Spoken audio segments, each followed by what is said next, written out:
நம்மால் மட்டுமே நம் வாழ்க்கையை மாற்ற முடியும். நமக்காக யாரும் அதை செய்ய முடியாது.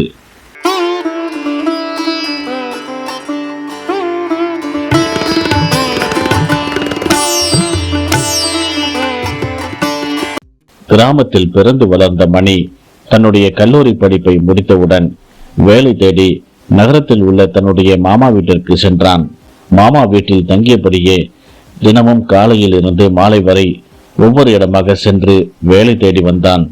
ஓய்வு நேரங்களில் மாமா நடத்தி வந்த மளிகை கடையில் வேலை பார்ப்பது அவனுக்கு வழக்கம்.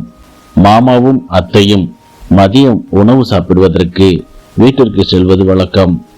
அந்த நேரத்தில் மணி மட்டும் தனியாக கடையை பார்த்து கொண்டிருந்தான்.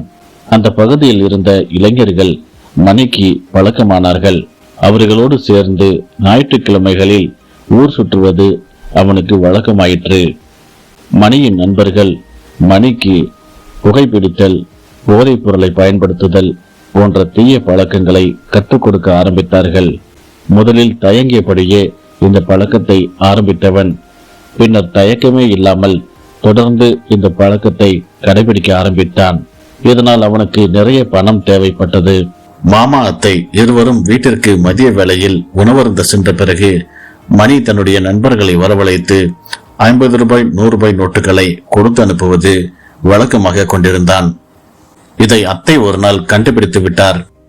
இதை மாமாவிடம் கூறலாம் என்றால் அவர் எப்படி எடுத்துக்கொள்வாரோ, தன்னுடைய அக்காவின் மகனை பற்றி தன்னிடமே குறை கூறுகிறாளே என்று தவறாக நினைக்க கூடும்.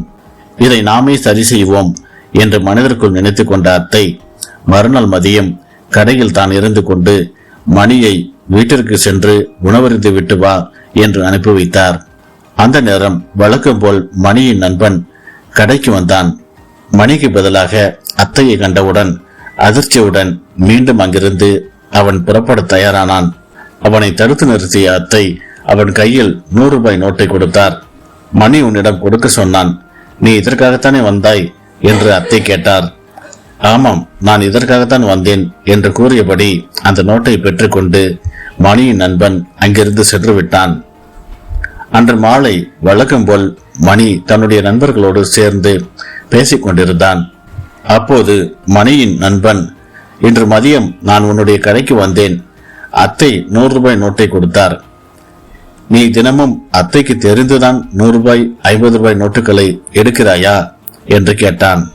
இதை கேட்டதும் மணி அதிர்ச்சியுற்றான். குற்ற உணர்வால் தவித்து போனான். மறுநாள் அத்தை மட்டும் கடையில் தனியாக இருந்தபோது மணி சென்று என்னை மன்னித்து விடுங்கள் என்று கேட்டான். அழுகி போன உருளைக்கிழங்கோடு இஞ்சி இருப்பதை கண்ட அத்தை இஞ்சியை எடுத்து துடைத்து தனியாக வைத்தார். அழுகிய பொருளோடு இஞ்சி இருந்தாலும் அது தன்னுடைய குணத்தை மாற்றிக்கொள்வதில்லை. இதை போலல்லவா நீ இருக்க வேண்டும்? நண்பர்களிடம் நல்ல விஷயங்களை மட்டுமல்லவா நீ கற்றுக்கொள்ள வேண்டும்?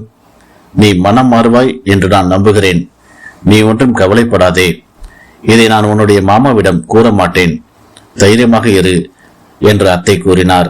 கண்களில் கண்ணீரோடு என்னை மன்னித்து விடுங்கள் அம்மா என்று மணி கூறினான். நான் உனக்கு அம்மா இல்லை, அத்தை என்று அத்தை கூறினாள். இல்லை, நீங்கள்தான் எனக்கு அம்மா என்று மனம் மாறியவனாய் மணி மன்னிப்பு கேட்டான்.